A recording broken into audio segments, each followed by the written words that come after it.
is 36, the podcast. Podcast.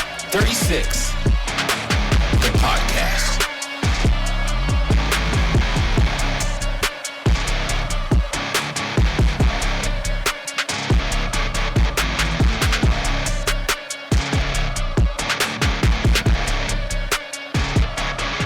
And this is 36, the podcast. What's up, Fairbanks, North Star Borough? My name is Tilden. I'm Jeff. I'm Sarah. And this is 36 the Podcast. Welcome to 36 the Podcast, where we sit down over 36 ounces of beer, or not beer, as in Sarah's case, at the HooDoo Brewing Company studios in Fairbanks, Alaska, and talk with interesting people in our community. Today, we're joined by someone who's at the center of many big decisions in the interior. Fairbanks North Star Borough Mayor Grier Hopkins. Hello, everybody. Mayor, thank you for grabbing a pint with us. It's my honor, Tilden. Jeff, Sarah, thank you for having me. Yes. We've got some good questions for you today.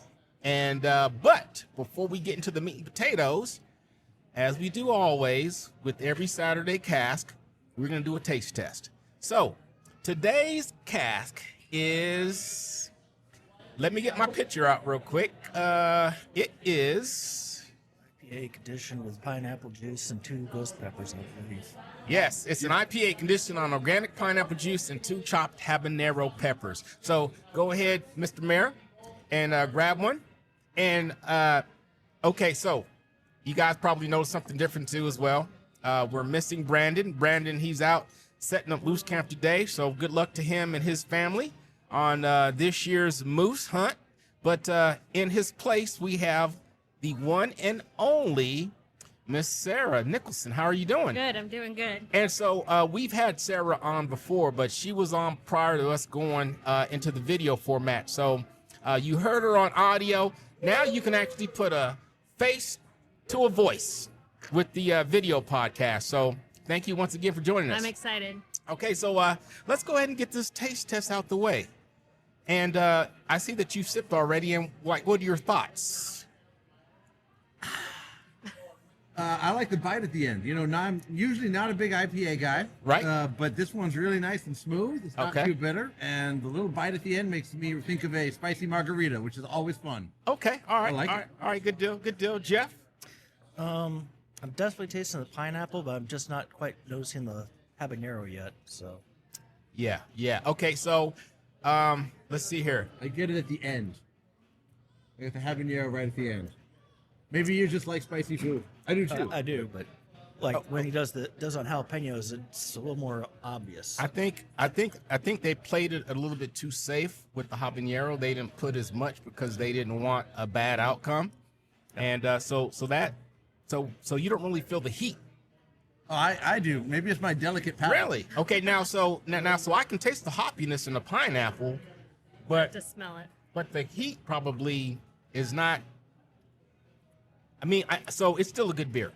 It is a delicious beer, as many of our local breweries have. Every one of our local breweries have. Yeah, exactly. But can't go wrong. so once again, Bobby and his mad scientist back in the back. This is another success. I do like it, but the habanero, it does kind of sort of hit you at the end. You can taste it now, the habanero at the end a little bit? Yeah. So I can taste a little bit. All right. Okay, so before we get started into the meat and potatoes, you can find us on our Facebook page, 36 Podcast. You can also find us on, we're hosted by Buzzsprout, and through Buzzsprout, you can get us on Spotify, Apple, YouTube, and Amazon Music for the voice.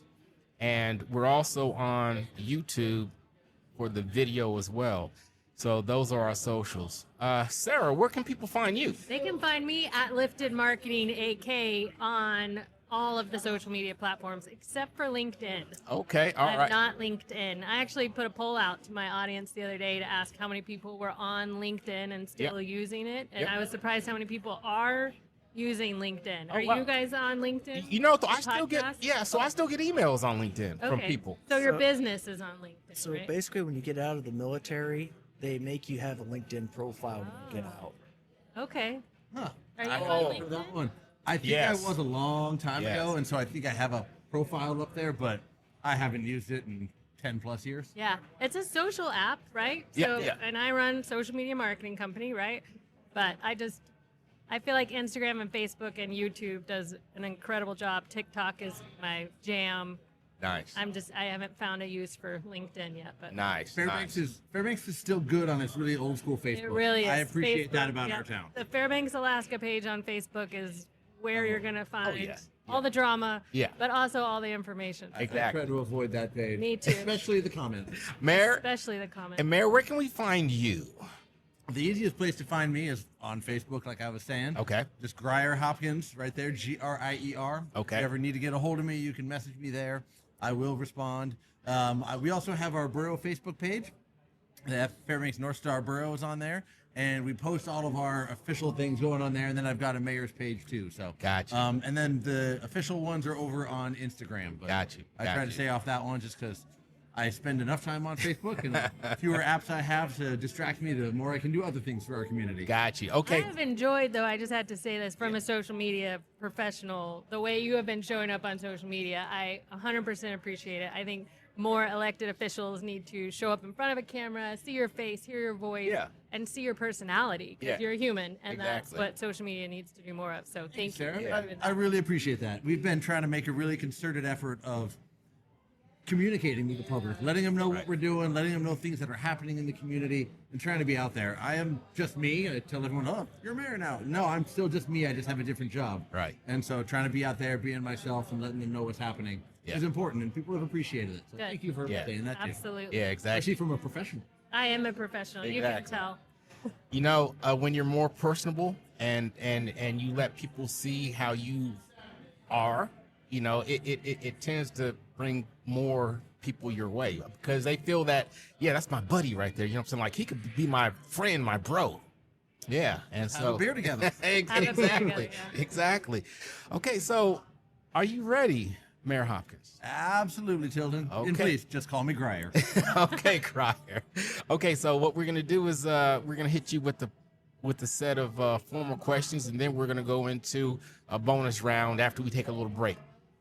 Okay, so my first question: what inspired you to run for mayor of the Fairbanks North Star Borough, and what do you see as your biggest responsibility in this role? That's a good question, and certainly something, you know, we've gotten on the campaign trail, and since then, you know, it really comes down to just I love this town, and I wanted to do my part to set it up. I've been involved in politics and community service really since I graduated college. Worked as a legislative aide for a state senator that was from Fairbanks for 6 years. I was a state representative from 2018 to 2022, and I volunteered on races, and my family was involved. So what I've learned growing up is how much one person can make a difference in this town. Just raise your hand, get involved. Right. And we're small enough to be personal like that, but big enough to have fun opportunities and be able to do things. So, Right. you know, when the opportunity came up and former Mayor Bryce Ward was term limited out, I said, I'll step up, and if you want something done right, do it yourself. Right. So here I am trying to do my best. And the biggest responsibility I can see is trying to set our town up for the future. Set it up so people are excited, because we've got term limits for mayor. Yeah. So I can't be here for 30 years. Right. I have 6 years. Yes. And that's 2 terms. So if I can get things going, get new construction happening, get new development, set it up for young families to want to move here, be a place where people want to move. I mean, you can see the kids running around here. Yes. And so where are they going to go next? And I want to have opportunities and excitement in our town. So if I can set that up, I'll count that as a success. Gotcha. Good job. Good deal. Good deal. All right. Excuse me. So, what are the top 3 priorities for the borough during your term, and how do you plan to achieve them? Definitely. So the top 3 priorities we're going to say are going to be, I would say, is strong education, good economic development, and a growing and exciting quality of life. Right. So when it comes down to education, you know, that's a partnership with our school district. I believe it comes down to funding our schools well, so they can have the classrooms that they want, have the tools for the students, have small class size, but also have all the electives that keeps kids engaged. Every kid isn't going to love the 3 R's, reading, writing, and arithmetic. Right. You got to make sure they have different things that they can do. And our school district has in Alaska, all of them have a lot of different options for education. You can do homeschool, you can do charter schools or magnet schools or neighborhood schools, and making sure those opportunities are on the table. Because as we see all the kids running around here, those families want good schools that their kids can go to. Right. And if in the partnerships, with Monroe, also that's important. So then it comes down to economic development and how can we both keep taxes low and give incentives and opportunities for developers to see a strong future here, a place that they want to invest their money to see the return on investment, get them and their families some wealth, and show exciting things for our community. That's everything from warehouses for construction to small mom and shop toy stores that can see that they're going to be able to open up those stores and have a future. Toy Quest growing up has been here my whole life. Oh, wow. And it's gone through multiple owners. Oh, wow. Okay. And now it's someone that I went to school with is owning it. And so stores like that can be really hard. Right. And I want to make sure that they can see new things happening. And sometimes that's just me getting out there and doing Facebook posts and talking about new things. Right. So you might not drive to North Pole or you might not drive to Esther. But if you see those different things happening in our community, I think that is contagious. Right. And so if I can put a policy forward and then communicate the things that are happening, we'll be able to have that strong development. And then finally, quality of life, all those things combined, good for families, but new housing opportunities, things for families to do. From here, I'm going back to my office and submitting a capital improvement submittal for a turf field. Okay. Because I think, growing up with a sport, exactly. Soccer Growing up mom. playing, I grew up playing soccer. You're a soccer mom. My daughter's 4 and loving soccer right now. Yeah. And I want the kids to have the same opportunities that they do in Anchorage. I want them to have them here. Right. And I Is go that an around. indoor turf field? Yes, it would be an indoor turf really? field. Oh, No, I it's just good. got All right. chills. Yeah. All right. All right. We're breaking this now? Is this Well- live news? I've been talking about it for years, so it's not new to me spewing it out. But it's good. We've had other submittals, but they were coming in at $60 million or so. Yeah. So I went down to a local business the other day and said, "Hey, can you give me what it would cost you to put it out? A turf field that'd be indoor, the size of a soccer field." Soldotna just opened one for under $20 million. The one that was submitted for us was $60 million. Oh, wow. So I said, nope, how can we lower that cost? Right. So I went down to a private business and said, talk to me about this, give me the numbers, and I'll submit that, and we can try to move forward with it. Okay, now, so is this from the ground up, or is there like an existing structure that's big enough to make this happen for even cheaper? Unfortunately, there's nothing big enough in town. Okay, all right, You know, even your sports authority is not that Oh, it's close not. down. It's not Yeah, gonna be big enough. yeah, to because put a that's what I soccer was field. thinking. So that's what I was thinking. Well, you Yeah. have to worry about the balls bouncing off the roof in sports authority. Yeah, no doubt, no Uh, doubt. I mean, there's big enough buildings around, but they're all in Fort Wayne, right? Yep, you got it. Nileton has a less than full-size soccer Yeah, it's field, less than and a full-size. turf one. That plus, small climbing things. We just opened the Pioneer Park, new playground there. That's absolutely amazing. Every year we improve one of our 24 small parks around town, and then making sure we maintain our facilities that we have too. So, we're not worrying about having to close Carlson Center or Big Dipper or the library for maintenance or something. We're staying up on top of that. So all those opportunities for families is the kind of quality of life that I'm looking to try to move forward on. Good deal, good deal. I feel like this is cheating. He's like really good at being on a microphone. Like It's all good though. no, Yeah, I'm yeah. impressed. It's I'm a pro. I've done this twice now, so I have a lot to compare this to. Well, that's fair. If you look back and you compare it to the dance you taught me and my wife for our wedding dance, for our I first did dance. tell Tilden about this. I was Yes, hoping yes. Christina was going to come. You guys could maybe show them a little snippet. Yeah, but yeah, because fine. you used dance. to like dance AK I or still something like that. dance. Slay AK. Slay AK. So whatever happened to Slay Slay AK? I know we're Coben. segueing. I'm sorry, because we segue We a lot. segue. Yeah. It's a button. You have the button. The No, segue no, button no. This today? is the new setup. Oh, and that's and fancy. and Jeff is happy It that was we got part rid of the of. drinking game I came up with. but- Oh, really? Yeah, so Jeff is happy that we got rid of that other one. You didn't like the wah wah wah. Yeah, Yes, nah, he didn't. Yeah, he didn't like that. I should bring it back though, because You I could should bring it actually back. because I could link it in series. I feel like Just for that that's, like, feature. he's so good on the Yes. microphone that we need to like take it to another level for him. Shall we break so I can? No. we We have limited Jeff time. said no. Okay, all right then. Jeff all right. loves when I come on. He's like, "Oh, damn it, that Sarah goes back." It's all good. Stick to the questions, Sarah. All right. Speaking of sticking to the questions, Sarah, here's my question for you, Grier. Fairbanks has both urban and rural needs. How do you balance serving both sides of the borough fairly? I don't find this one to be very hard. I'm born and raised in See? Goldstream. Bro. Yeah, I'm born and raised in Goldstream, out there on Murphy Dome Road. Grew up on 20 acres of woods, surrounded by more than 20 acres, or more woods.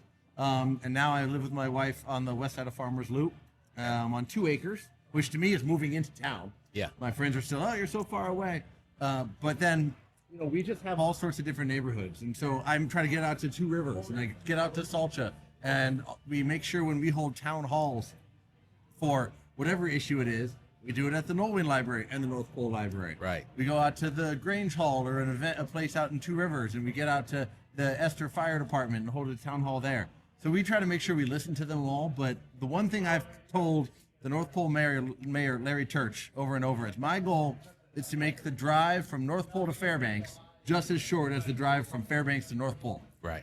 No, reverse that. I want to make the drive from Fairbanks to North Pole as short as it is from North Pole to Fairbanks. Yeah. It is short. Yeah, I know And- what you were saying. Thank you. I appreciate that. Yeah. And so trying to make sure you are putting different projects in different areas and not concentrating them there and making that in any one place and making a concerted effort. Right. Is sort of what it takes. And Okay. we've got assembly members from all across the borough, the city, North Pole, all the way out to Chena Ridge and 2 Rivers almost. So making sure you have a diversified voice and you're not listening to any one community is really what it takes. But living here my whole life, you just know that it's a big community the size of Connecticut. So listen to all the different places and don't and make sure you're not concentrating on any one too much. Okay, so wait a minute. You just said that the Yeah, Fairbanks that's North Star huge. Borough is the size of Connecticut. Yes, sir. It's Boom. bigger than that. Boom. There you I'm go. gonna fact check this. What do you guys think? No doubt. No Official doubt. fact checker. 100,000 people spread over that much area. Boom. Wow.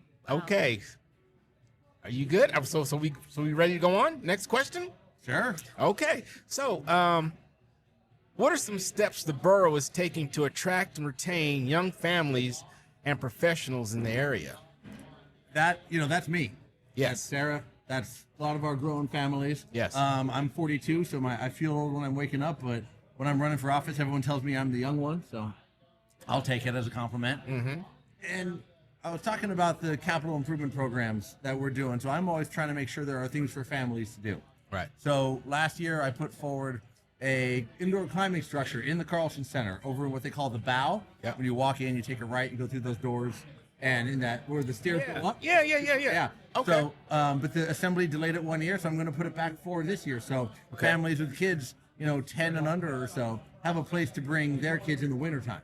Nice. Trying to make sure you have good schools and then a place that is exciting for jobs. Right.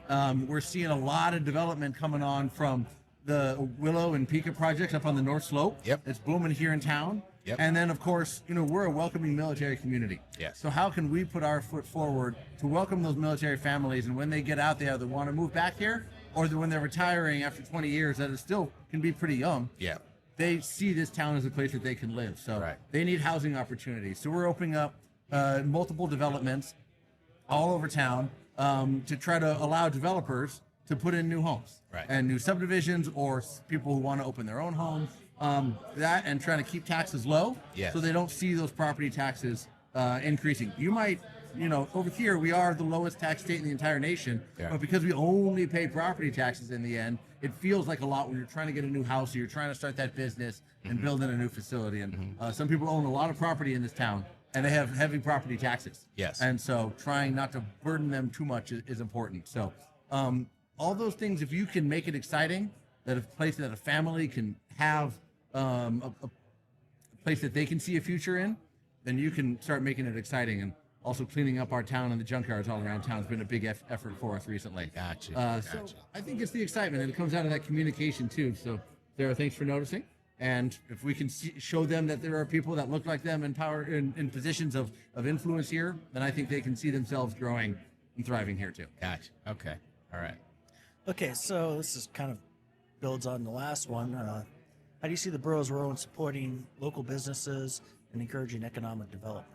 Definitely. I did talk about new housing and new development. We've been trying to listen to developers and builders and contractors in this town.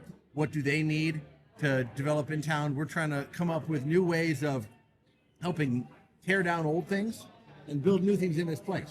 We've got a lot of old housing stock and old buildings in town too that aren't really used. So I've partnered with the city that when they can designate a property as a dilapidated or nuisance property, and they want to tear it down, I will waive the tipping fees at the landfill. Right. So that they can tear it down to their public works department and then save the sometimes thousands and thousands of dollars. Right. My next step is trying to figure out how we can smooth that out. So something like the College Inn. Right. You know, the burned out building down on Geist, or off of Geist on yeah. Fairbanks Street. Yes. What's up with Why that? is it still there? Yeah. So Let's get that thing out of here. let me give you the most boring answer. Sell that it to I me run for into $1. constantly. I would, yeah. Well, the guy, it was bought by an individual out of foreclosure from the borough. Okay. But the previous, it was before me. There were no stipulations on what you had to do with it once you bought it. So I need to, as a second-class borough, which is a state designation, we only have the authority to do things that were either voted on by the people, like animal control, Right. or given to us in state statute. Right. And we don't technically have the powers to designate that building as a nuisance or a or dilapidated property. So we're going to put that. I mean, in the but it code is a right away. nuisance. It is. We just can't. We don't have nuisance on our books. I mean, it's caught fire twice in the last 3 or 4 years. 5 times Five that times. that building has burned. Yeah. I want that thing gone. So I said, by the end of my first term, we're going to find a way to get rid of it. And I keep doing this to myself. I promise things in public or on the air that are now on the record. Now I have to do it. So come at me in 2.5 Look. years, and I hope that one's gone, because I want that building gone and other ones like it. So if we can clean it up, get opportunities for people to build new buildings, get new things happening, and listen to what they need instead of trying to come up with my own ideas in a vacuum. Hopefully, we can make some difference. Man, yeah. I mean, that's a big undertaking financially, because I look at it every time I pass by there. I'm like, that's going to take a lot of money. Yeah, it's a couple $100,000 just in landfill fees. Look, okay, so give them one-time pass. Somehow or some way, we suck that cost up, and if they put a Chick-fil-A there, all will be well in the universe. You can't even get the raisin cans open. Come on. Yeah, a cement pad is better than what is there. Exactly. Yeah. Exactly. They finally got rid of the Polaris building. Yes, they did. Yes, they did. So that's like our next thing is the college. Which I watched it every step of the way, and it was remarkable going by there each day or every other week and seeing the progress. Because when it first was like, before it started, I'm like, there's no way they're going to be able to do this right here. I mean, but they did it though, and they are doing a darn good job. Yeah, yes, they did. Now, what do they do with it next? Going to be the big question. And A Parking garage. Chick-fil-A.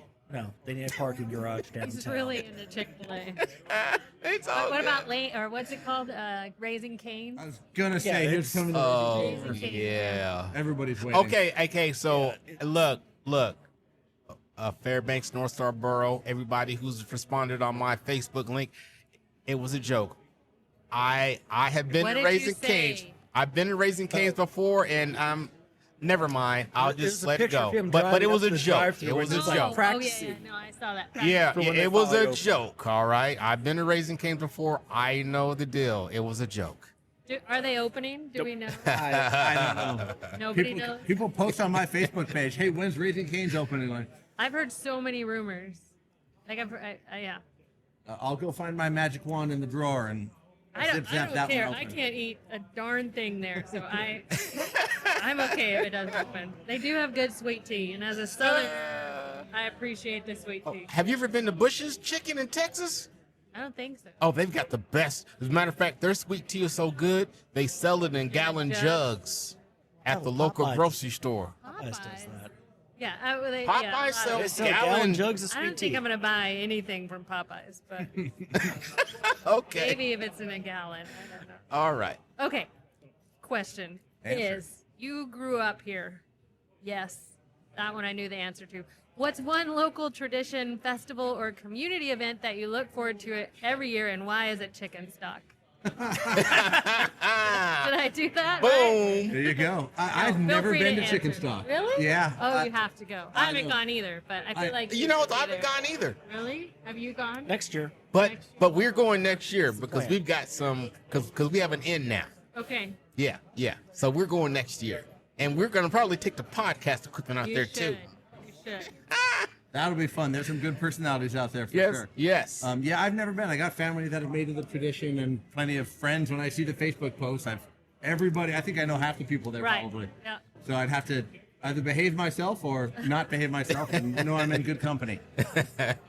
So this is one of the questions I remembered to look at ahead of time, and I think the traditions I love the most in this town are both solstices. I love it in the winter because it's like nowhere else in all of the world, I believe. You know, it's a decent-sized town that celebrates the solstice, whether it's fireworks or just knowing that it's the shortest day, and then we get shorter and shorter, or longer and longer after that, and it's a celebration every day. And then, of course, it's a party for days when we got 24 hours of sun in the summer. So with the street fair, that's fantastic now, and the just the block parties down at Riverview, the Midnight Sun Run is a ton of fun. The solstice celebrations are my two favorite events throughout the whole year. Got you. I remember my first summer up here, and I was like, where are the fireworks for 4th of July? I mean, that blew my mind. You got to go down to Homer or Seward where it gets kind of sort of dark. Yeah. So that's where you got to go. Yeah. Where's the car launch or whatever they call it? Yeah. Yeah, that's down near Palmer. Down south, yeah. Yeah, I Down mean, near Palmer. you Yeah. really can't see fireworks here. No, I even no. banned fireworks this year. I was mayor, no fun. But we were in the middle of fire Oh, season. it was awful. I'm glad of that. Yeah. Yeah, well, the further south you go, you can, because Yeah, Ketchikan. What? No, Or so, Juneau. no. So every 4th of July we take an RV trip somewhere, and so the years where we were in Homer and the year we were in Seward, 11, 12 o'clock at night, It gets dim. it gets dim, but it was good enough to see the fireworks and they actually had a firework thing going on. But yeah. I feel like you can just get on social media and see like your lower 48 family Yeah, firework pictures. exactly. And you're good. I'd rather be 24 hours of sunlight. Agreed. We can have almost 24 hours of fireworks around solstice. And the Yeah. solstice. Yeah. Yeah. Exactly. 21. There is some dusk in there. We should do that, although the dogs would be really mad. That'll get really expensive. That Yeah, would be it would. very expensive. One little like firecracker, one little Maybe like spinorama. every hour or something. There you go. Yeah. You gotta love the interior, though. I do. You gotta love the interior of Alaska. I am our town's biggest cheerleader to a fault. I love it. Homer is my second favorite town in Alaska. I thought I was the best hype man for the interior, but I'll give it to you though. There we go. Yeah. I am constantly I'm sending my friends houses that are coming on the market that live outside that I'm trying to get them back. Yeah. I'm asking people what do they need for jobs and finding them back, finding them jobs and opportunities and saying, here's one. Yeah. We just hired an assistant borough attorney. And I reached out to the guy on Facebook who grew up here. Yeah. And I said, hey, you ever want to come back? We've got a job here. And 6 months later, he was here. Right. Now they're having a baby in the coming months. Nice. And going to start their family here and move back. So Nice. I'm nice. doing my best every day. All right. So this next question probably hits on something that's probably near and dear to the people who you're influencing or trying to coach back. Energy and heating are always critical issues here. What solutions or projects are you exploring to make energy more affordable and sustainable for residents? I think I know some of the answers to this one. I think it's going to be the next major boom. I hope so. We've been waiting for that boom for 60 years. It's been in the talks for 60 years? The gas line's been in Yes. talks longer than the pipeline's been running. Yeah. Whoa. So, don't hold your breath, but you always have to be making sure you're ready and you're trying to do everything you can to make that gas line happen. Well, so I was at the Chamber of Commerce meeting when it was talked about, and it seemed like it's going to happen. There's been 4 governors in a row that have signed those agreements with people from in Asia and countries and businesses in Asia. Yeah. But it does feel like it's a little closer now. Yeah, it does. But every time we're pushing it, we're able to build on the shoulders of what people did last time. So eventually, if it's going to happen, it's going to happen. You just have to make sure it's economic for Alaskans to get affordable energy, not just cheaper. Right. But and then you have to make sure the line is economic too. So there's a lot of things that are outside of our control that are going to move that along. But we are pushing, we're planning, we're trying to start what's called our Tiger Team. That's Right. a tradition here. We're trying to get that started for the gas line. I was at a meeting or dinner at the president's with the company and talking to them about what they need from us. But there is gas being trucked down because I saw the one post, that big new truck with the big gas. Yep. And he was and they trucked down a whole truckload of gas. So we've been trucking gas up from Cook Inlet Okay. for 30 years. Okay. What was Fairbanks Natural Gas and is now the Interior Gas Utility. Okay, and in got you. September, for the first time ever, Alaskans are going to be getting gas from the North Slope, and that starts here. They're going to be driving it to us. Okay. To Gotcha. fill our Yes. interior gas utility lines. Yes. And so that means we have a much bigger capacity, but it's still trucking.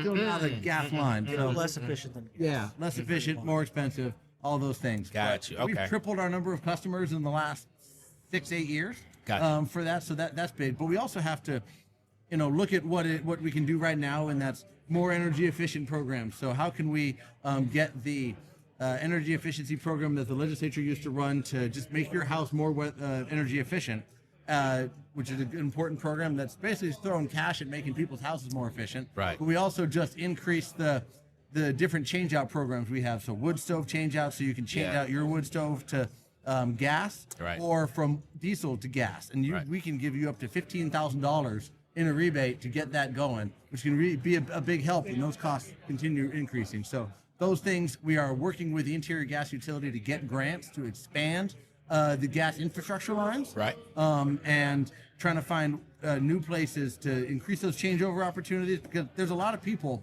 on the gas lines that haven't switched over yet, businesses, homes, and so we're increasing how much they can get to switch from diesel to gas. Right. And just trying to find those ways to help people lower their cost of heating as we continue to push and work towards a natural gas line. So I know. So last year, at my first attendance of one of those Chamber of Commerce meetings, the young lady, I stood up and I asked a question. I'm like, "Well, are you going to come up to Chino Hot Springs Road? And I will be the first customer. I will pipe it straight to my house, and I will be your first dedicated customer to switch from diesel to natural gas." Yep. I was asked. But she said, "Don't ever expect it," because of where I'm located and the logistics of getting it up there. Where I used to live in Goldstream Valley, you would be able to see the spur line come from the big line to Fairbanks. You could see the spur line through a GVA outage and or the GVA right of way, but they're never going to get gas out there. Oh, because wow. it's got to come all the way into town, clean it out, Yeah. depressurize it, and put it back out into the facilities. But when I gave my State of the Borough presentation at the Chamber of Commerce, I was asked the question, what can we do as a community to prepare for the gas line? Right. And that's build a market. Okay. Make sure we have enough infrastructure, because the broader area that we can spread the tariff, the cost of the infrastructure Right. between, the cheaper our gas is going to be. So Right. we're talking about how do we get Eielson and Wainwright onto gas. Right. Because that's the biggest base load customers we're going to be able to get. Yeah. If you and me and 17 other people Right. can get gas, but well, maybe not you, Tilden, sorry. Wah, wah, wah. Yeah. But if you can't See, get that's the why we big need that button back. there you go. Yeah. Exactly. Yeah. If you can't get those big baseload clients, we're not going to get big bites at lowering that tariff. So those Right. are the things we're talking about now to make it cheaper and more affordable for every Fairbanks. Okay. house. Well, for Wainwright at least, this much I do know, they have no use for gas unless they switch over from coal to gas for their power plant, because they use the heat exchanger off their power plant to heat the entire base. Correct. So there's a EIS out right now, environmental impact statement, to decide what that new power plant is going to look like. Because that power plant is old, just like all of our coal plants. Lowest cost of power and lowest cost of power, but old facilities. So is it going to be diversified heat and power around the base? Or is it going to be one new coal plant, one large gas plant that can then continue to spread that heat and power around? So Right. you're right, but that's in the works at the federal level. Okay. Okay, so for there, they'd be better off making a new coal plant for their standard 24-hour run, and maybe some gas turbines for peak hours. It might be. I don't know if the cost of power is what the Department of Defense is looking at. I have not looked at those EISs and what they value in it. They don't have very many coal plants left around the country on the different bases. So it's all natural gas for the most part, Right. at the different bases around the entire country. And so we're just a little blip of a coal plant.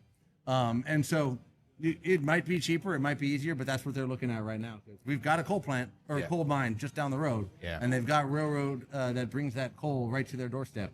So Right. the system is there. But if we can advocate for something that would also help the entire community, That would be a benefit to us all. Right. Big topic here in Alaska is infrastructure.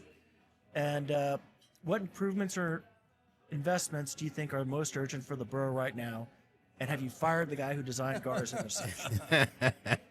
Oh, the GARS one, I was like, no, this intersection's fine. And then I drive through it, and I'm like, what is happening? And then I try to take a new direction to get into Wainwright or whatever, and it's just confusing every time. Yeah. It also confuses navigation programs. Our GIS and Apple Maps does not like it. Google Maps, Apple Maps, they're making you go the wrong way, stuff like that. Oh, that's funny. Not surprising. But on road infrastructure, I think is a big need for our community here. And we get hundreds of millions of dollars returned to Alaska from the federal government in terms of new road infrastructure and transportation infrastructure. We have a special formula in DC that allows us to get the best deal of any state in the nation for our infrastructure dollars. Right. And so we need to make sure we are getting our State Transportation Improvement Plan, our STIP, submitted on time, and the legislature and the governor working together to get that money through, because right now we are $600 million short of infrastructure that should have gone out this year. And if they can't work together in this coming legislature, we're not going to see it on the ground next year. Oh, what does that mean? Those are jobs we're not going to have. That's improvements on the Dalton Highway that we're not going to have when we're building that gas line this coming year. What traditionally funds these projects that are now in a deficit, find themselves in a deficit? So why didn't it exist in the past, and why does the deficit exist now? Oh, Tilden, it has existed for decades. Okay. Ted Stevens and Don Young did a fantastic job of getting a very good formula when they were our congressional delegation that made Alaska and other rural states have a 10-1, well, actually 9 to 91 match. So 9% of a project is all we have to pay for to get these $100+ million projects going, and the federal government pays the other 91%. And so when the governor vetoed out $60 million from this last legislature, the budget they passed in May, we put at risk $600 million in federal money to build these projects. And so those projects that should be on the street next year are going to be really important to make sure we've got the opportunities to keep trucking gas to Fairbanks, to get the infrastructure for Willow and Pica up to the slope, to get those projects on board, and keep companies like Flowline right here booming. Okay. Out of the laborers 942 hall, Union Hall, there was expected to be 80 people working on Willow. There are 200 working there right now. Oh, wow. On those new projects. Those are Fairbanksans and Alaskans that are able to get to work up there. And if the haul road isn't maintained, it's hard to get those projects moving. Oh, wow. So that plus the conformity freeze, because we did not have our air quality improvement plan in place until just now, like within weeks, we can now move forward with that Steese Johansson overpass, not funky intersection, a normal overpass. Okay. The bridge over the Chena flood control project just on the other side of Badger Road. Yes. The Cushman Airport intersection that's going to be widened and improved and take down the old abandoned Dewdrop Inn. Colorado there. Yeah. And then there's one more I'm forgetting. I think it might be the state wants to redo once again the bridge over Chena Hot Springs for the Steese Highway and redo those because they want to redo it. Yep, because it's not big enough or wide enough for the big mining trucks to get through. So in order to keep those going, the state wants to redo that pretty new bridge. And yeah. Wow. Ouch. Okay. So projects like that is what's going to help us keep moving forward. While it's not new roads, and I love new roads, it's going to smooth things out, put people to work, and make our intersections safer. Right. Okay. I'm just trying to think about how they redo it for the mining trucks. They would need a better radius on the off ramp. Yeah, it would be the problem is the traffic circle's too small for a double. And the weight load on that bridge isn't big enough for those really big trucks. They don't have to cross the bridge. They go down and out, but that's not what doesn't work well. So I was gonna say they don't cross the bridge to get to docks. Right. So you need to, if they can make the bridge stronger, and you can't. I don't think you can do these traffic circles without redoing some of the bridge. I don't know exactly. I haven't looked at those plans, but that's one of the other projects I think was in that air quality conformity freeze. And now that our state improvement plan, our SIP, has been approved by the EPA, we can move forward with those nice big projects. But as I talk about, projects delayed from last year, projects delayed from this year, a gas line, those new projects that are going to open up because our air quality is in conformity. That's a lot of work. Right. It's going to be happening next summer. Do we have the workforce that can even start working on those? And if we get a gas line, do we have the housing? Do we have the infrastructure to bring in all those jobs? Do we have the laydown yards for the pipe? Do we have the railroad in a place that can get the pipe onto the truck and move it through? A lot of things to plan and look forward that this community could be booming in the next couple of years. And like I said before, if we can be excited about it and I can communicate that, it'll be a good place for economic development and good place for families to start to. So all these things tie back together. Yeah, you know, and going to a lot of the Chamber of Commerce meetings.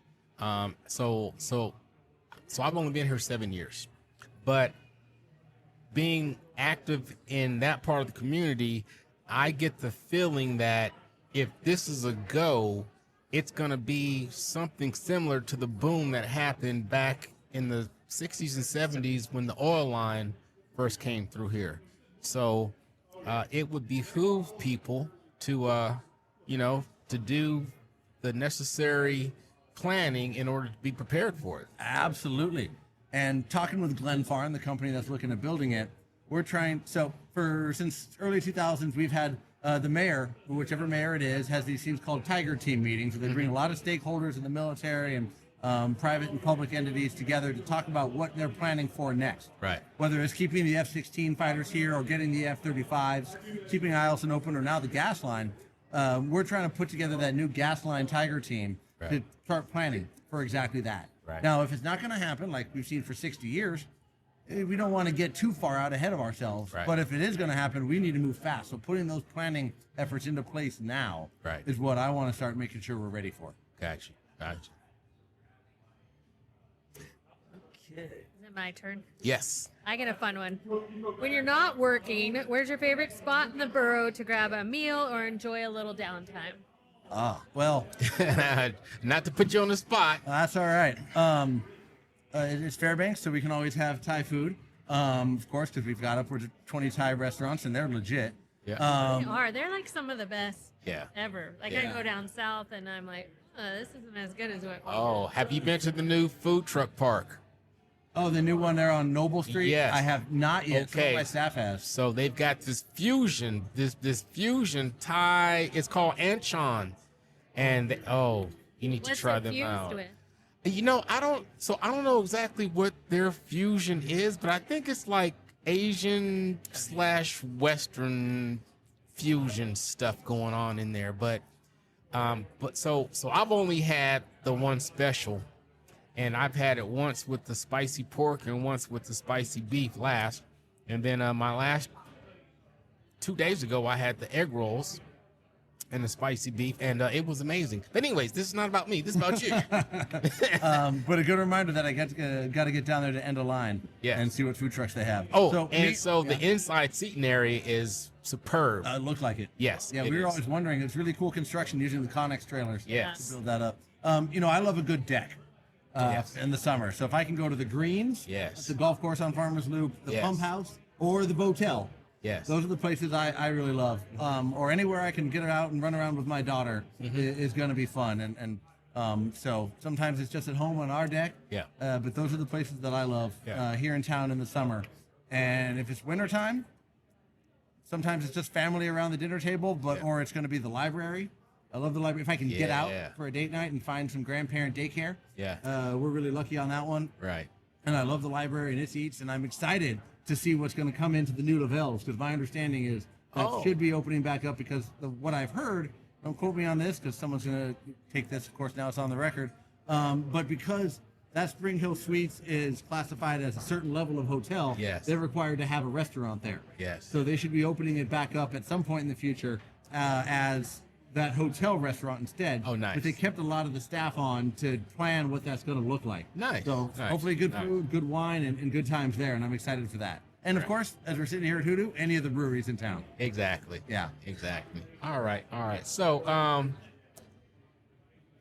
what do you think are the biggest misconceptions people have about the role of the borough mayor? Because, so I'll be honest with you. And so I work for the government, and so I relocate just like an active duty soldier every few years. Although ever since I've gotten here, my command in Huntsville, Alabama, because it's hard to find people who to willingly come to Alaska. And I hate moving. And now that I'm here, they're like, hey, do you like it up there? You could stay as long as you want. So I'm going to stay as long as I want. So this is my 7th year. So it kind of grows on you. All right. But I had never heard of a county or borough mayor before. So what are the biggest misconceptions people have? So we've got 3 mayors here in town. Yes. Yeah. We've got the North Pole City Mayor, we've got the City of Fairbanks Mayor, and we've got the Borough Mayor. Yes. And the Borough is the big area. But ironically enough, I can do the least. So the biggest misconception is that I've got a magic wand and can make something happen. Talking about the College Inn. Yes. I don't have the authority to just say, clean it up. Yeah. We don't have police powers. So I can't charge someone criminally for having a junkyard or having a dilapidated, safety hazard like that property. We can give them basically a ticket, and that's a small fine. Yeah. But we have to go. It took us 8 years to get through 6 years to get through all of the citations, all the fines, and then all the courts to clean up that property on Badger that we just cleaned up. Oh, wow. Yeah. Good Lord. But we're trying to set a precedent and smooth out that process so we can do it faster in the future. And so us just not having that magic wand to be able to do things is really what the biggest misconception is, because honestly, I of all the 3, I have the least powers. Oh, okay. Yeah, I know. And all of a sudden the podcast got really boring. I didn't say that. We didn't say that. No, so I thought that you were like the CEO of mayors is what my impression was of the borough mayor. Now we've got so we do all the planning and zoning. So if you want to do something new on a property, you go through the borough. Okay. If you want to build an apartment building where there's one house, you got to come to us and change it from single family to multifamily. Okay. If you want to change, build an industrial facility on something that's in a residential neighborhood, you've got to come through the planning board, the planning commission, the borough assembly. And so that's in or out of city limits. Yes, that's us. We do that everywhere in all the municipalities here. Got you. And we do the trash outside of the city limits. And we don't do fire, but we've got mutual aid agreements. It's a really funky setup. And of course, we've got 103 road service areas that we work with. We don't have road powers, so I can't build a new road. Oh, Yeah. okay. Interesting. Okay. It's on me? Yeah. Oh, it's on yeah. me. No. Oh, yeah. That was just a short answer. Okay, cool. So, how do you plan to keep residents informed and engaged with borough decisions? I guess I go back to what Sarah was talking about and trying to be outward facing and communicative with what we're doing. And that's the little mayor's minutes that I try to do once a week or so. That's a big deal that's new and people are seeing. We've had some of our videos, the happy ones, about the Iditarod, had over 1 million views. Mm-hmm. I've got a lot that go over 10,000 views, and in Fairbanks, that's a fair number. When the fire season was going on full force this summer, I was doing 2 updates a day about what's happening and where that fire is and what the progress is to try to keep people up to date. And even if it's in Haystack, a neighborhood where a lot of people don't have internet, other people in town can see it and share with their friends out there. And then we started an email newsletter. And that's the first email newsletter any mayor has ever had here in the borough, and that's a small thing. Yeah. And, I am always willing to talk to somebody no matter where it is. Yeah. Whether it's here at HooDoo over a beer or Fred Meyer's as I'm picking out the best pineapple, I am happy to talk to anybody. Right. So that open and honest communication is what I'm trying to make myself available for and just keep people used to that. So those new channels, because it's important for people to know what their local government's doing, and it's not always been the best. Right. Yeah. So I mean, people like to be informed, and people like transparency. Yeah. So anything that you can do in order to fulfill both those requirements, I mean, that's always an added plus. I think so. Yes.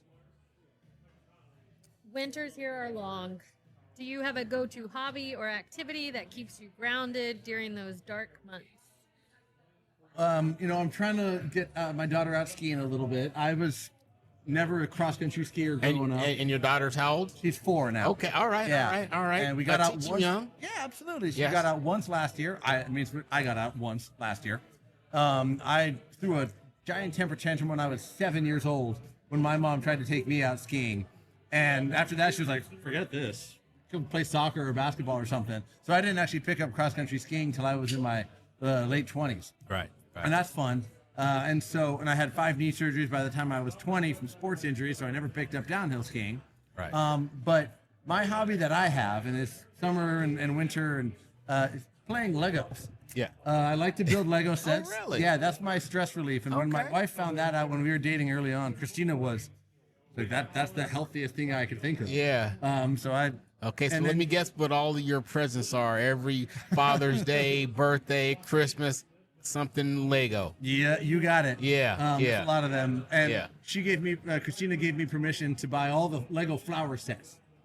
So Those are really cool. They Like, are. super intricate. Yeah. Yup. Much easier to keep alive. yeah, exactly. They're always pretty and everything else. See, I see what you did with Yeah. that. Yeah. That was Yeah. a good one. That's a good one. That was a good one. So she's got a dozen roses of Legos in her bathroom. Yeah.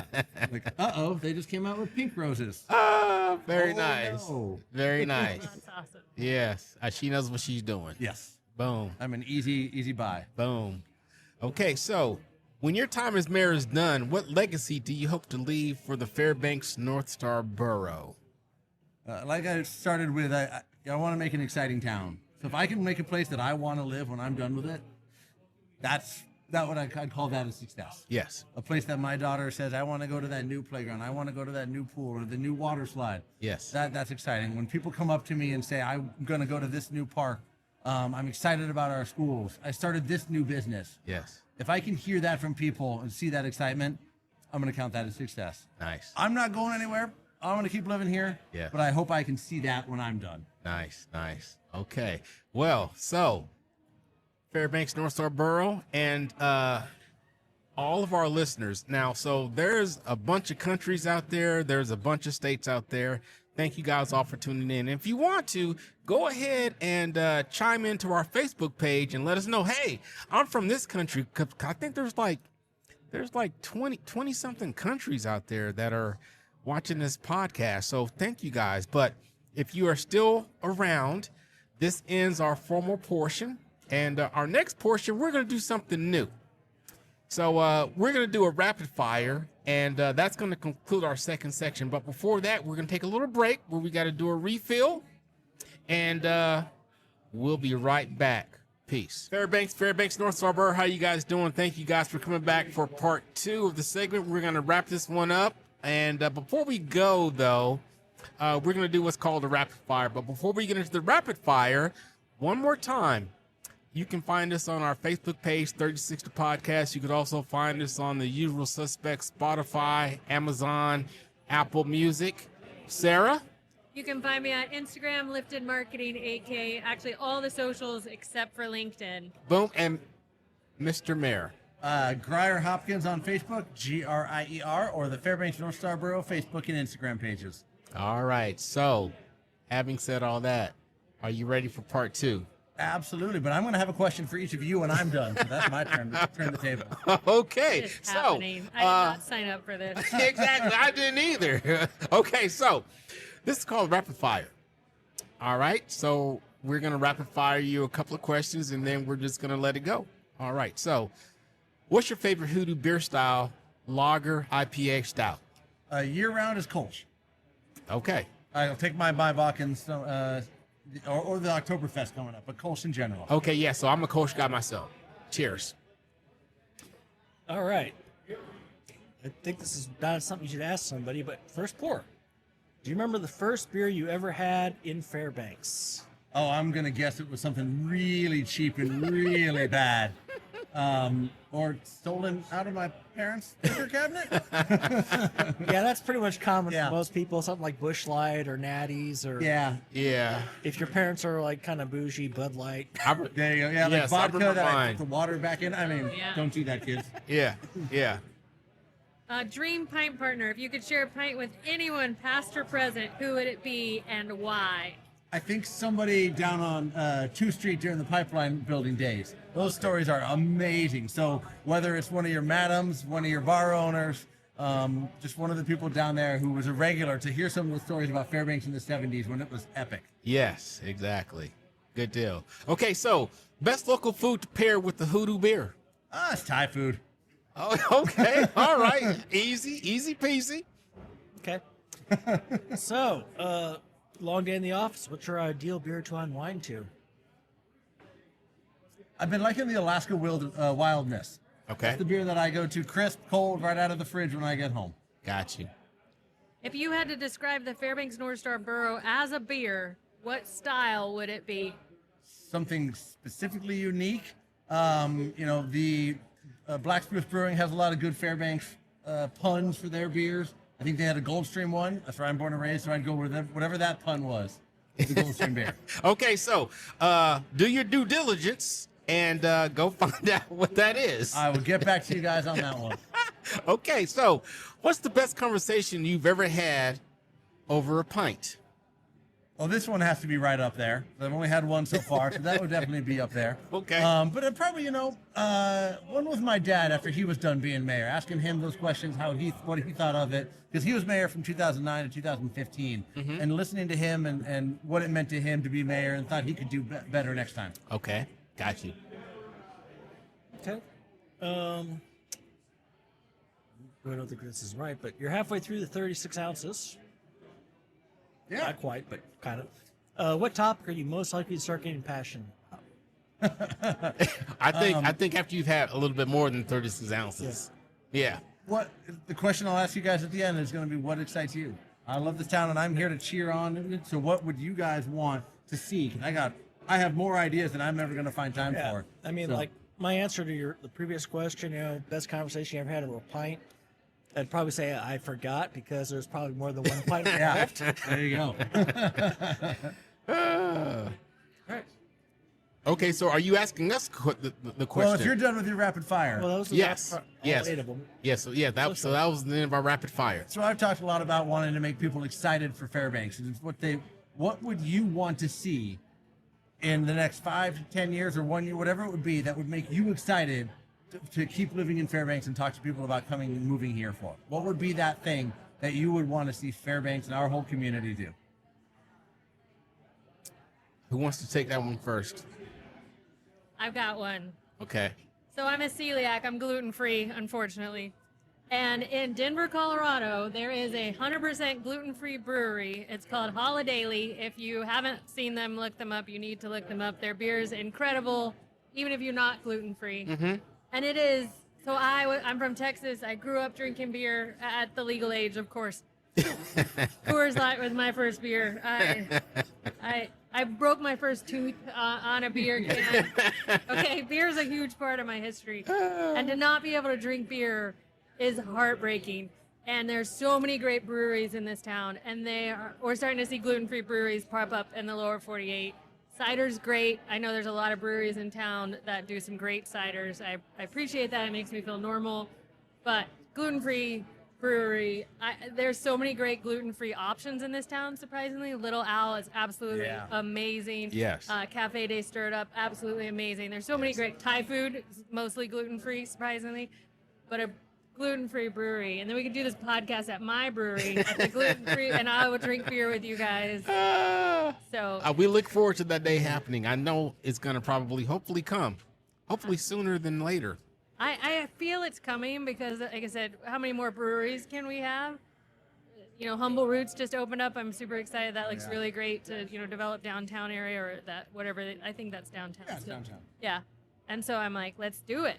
Anybody out there that wants to come to Fairbanks, I'll help you with the marketing. I can't help you with anything else. I mean, I was involved in a different podcast like almost 20 years ago now. And we tried a gluten-free beer.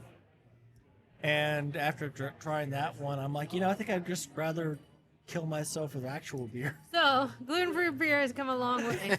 Yes, it has. I've been- Gluten-free anything has come a long way.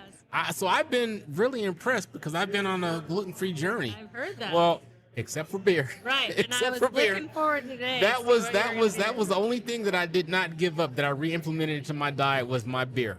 But other than that, I've remained gluten-free since June 1st. And surprisingly, everything tastes pretty good. It takes a while Yeah. to get the taste of, but I mean, I've been gluten-free for 9 years now, Oh, so I'm good way Lord. further down the road. And we have a I'm thing just in our an house. infant. I'm just an infant. Your baby. Yes. Yeah, yes. we have a thing in our house, because my husband says I'm no longer allowed to say things are good that are gluten-free. Because you kind of get used to the taste and you forget. Hey, shout out to Les. What's up, Right? Les? I Yeah. love your commercial, sir. And so I have 4 cans of this beer, and because every time I go to the lower 48, I buy the cans and I fly them back home with me. Yeah. You would be wildly impressed how good they are. My father, avid beer drinker, loves local beer, loves local brewed beer. Like I said, we did grow up on Coors Lot, but we've gotten better. Our taste buds evolved. How do you say Coors? Coors Lot. Coors Lot. Is that Coors Light? Coors Make sure I heard that right. Rocky Mountain Curse. Water? Yeah. Yeah, we did grow up, and then we breweries started popping up, and things got better in the world. This beer is that good, I promise you. Right. Okay. What part of the South are you from, Victor? Dallas. That's not really the South. That's Texas. That's Texas. Look here. Who shot JR? Okay. That's a whole nother podcast That's a right whole there. other podcast. I'll tell Okay. you about my 4th grade trip to the that's- grassy knoll. That's a rabbit hole. It's a rabbit hole. Yeah. Boom. We have Okay, lots so of rabbit holes. so thinking about your question. Okay, so I forgot what the question was. okay, What so would you want to see built or done Oh, in I got Fairbanks that would make excited. you Okay. excited? so I'm 56, and I'm quickly approaching full retirement age. So I retired from the Army in 2008. Now I work for the Department of Defense since 2008, and I don't plan on working a day past 62. So, man, I don't know. That's a hard one. So, if I'm going to stay here on a fixed income, it's got to be, well, I don't want to downsize, but for me to stay here, I would have to downsize. I don't want to downsize. So I would like to see it be a little bit more affordable, property tax wise, veteran incentive wise, something. All right. Yeah. Yeah. Well, I'll start working on seeing what I can come up with. But Yeah. I want to invite you to that 62nd birthday because your next day is going to be really nice. Well, that's a couple of years away, Absolutely. but if the good Lord's willing and the creek don't rise, so whatever that Southern saying is, one of my good friends used to say all the time, yes. So you are invited to the 62nd birthday party, and that will be my final retirement. And so hopefully I have found a way to remain in Fairbanks forever after that, because it sort of. I thought you wanted to move back to Texas. Well, I do, but so there's 3 stipulations that have to happen. So either the interest rates have to fall to where they were in 2018 when I bought my house here, which was 2.3. Have you don't- looked at housing in Texas? See, and there you That's go. why I'm still here that and my husband, but Or I get enough equity in my house to buy my forever house in Texas, cash, or I get promoted. If I get promoted, I don't have a choice. or your podcast takes off, Yeah. This would be the one that brings in all the new That's it. Exactly. I'm just going to say, as the housing in Texas, my brother retired from the Air Force back in 2018, and he bought his current house in 2019. It's like 3,300 some square feet. Mhm. And you can't buy 1,000 square foot house here if you were building it new for what he paid for that. Absolutely. Oh yeah. New price, new house here. And the thing that's really annoying is the fact that houses up here, why would you build a house without a garage? Because, plugging up a garage is something you would want. Also, why isn't every parking lot in the state builds them for small cars instead of the vehicles everyone drives? Because at this point, I bet 50% of the vehicles on the road up here in Alaska are a 6-pack pickup truck. The small ones have the 4.5-foot bed, but you got the 6.5-foots and the 8-foot beds. Why would you not build houses to that standard? And like I say, a new build house here, $500,000 if for like a single couple that doesn't plan on having kids. Oh yeah, supply chain and building season is prohibitive here for sure. Okay, so we're gonna segue. So we're gonna keep on segueing. Okay, because this is what gets me about up here though is okay. So is there really a push to go all electric vehicles up here? Because it's not gonna work. It's not gonna work. You should No, do there it. is not a push. Okay. I just want to get that out there because I'm like, I'm like, if I was living in Seattle or San Francisco somewhere, yes. Not even Seattle. Yes, man, bro. I was on a business trip in Seattle, and there were so many freaking Teslas. So many. Yeah. And then I went to this one mall. And you enter the parking lot of the mall, and the first thing you see is like, rows of Tesla fast chargers. I'm like, Yeah. man, I really want to. Yeah. Man, I really want a Tesla, but I can have one up here. But the thing is about Teslas, you're not going out of town. No, Yeah, you're I not. mean, they have the charging ports along the highway now. Yeah, but how long do you have to stay there to charge To up charge. to complete your Yeah. next leg? It's Yeah. a case of, I just ran out of gas. I mean, up here you're going to be waiting a couple hours, but someone can bring you like a can of gas. You know, I was talking And to you a can throw it up soldier. again. So I was talking to a soldier at the PX that has a Tesla, and so they could make it from here to Anchorage on $10. However, when they get to Healy and they charge, it takes them 2 hours. They got I was to gonna sit say. there for 2 hours in order to complete the trip down to Anchorage. I'm like, well, I mean, that's awesome. That only takes $10, but good Lord. But how Are, many are people? they counting the charge at home with the GVEA? What's that? Are Well, they counting their electric cost to charge the thing here? Oh, I don't know, bro. It still comes out way cheaper than gas. I know, and I've asked people who would do it, and they've done the calculations. I don't remember them because I'm halfway through the podcast. But it does come out way cheaper now. I don't have an electric car, and I'm not looking to buying one. Yeah, yeah. And no, we are not going full electric in Fairbanks. okay. We missed the Susitna Dam idea 40 years ago. Yeah. Hybrid at most. There you go. Although I love Turo, and I've rented some hybrid nice minivans for my family, and those are amazing. But Yeah. I'm not Turoing an electric car because I don't want to have to figure out how to deal with charging. Yeah. You We should, have have, medical you should have Les on the podcast because he's tuned into all Really? the cars. Yeah. Well, he's because we president of the do Auto need to have Association. an auto because I was thinking either Seekins, but I'm gonna do less though. But he I'm gonna do told less. me that the cargo ships are no longer shipping electric vehicles up Because of here the batteries, because they're hazardous. catching on fire. Oh. In the middle of the ocean, and it's a hazard. And Get outta here. They're Lithium no reacts longer bad to shipping them. oxygen Ooh. and water. It's a Ooh. big explosions. So they are Actually, no it longer actually shipping says them. So it- you have to buy a used one, and the new one's to used. Ooh. Actually, lithium doesn't react to water. It's the oxygen. Okay.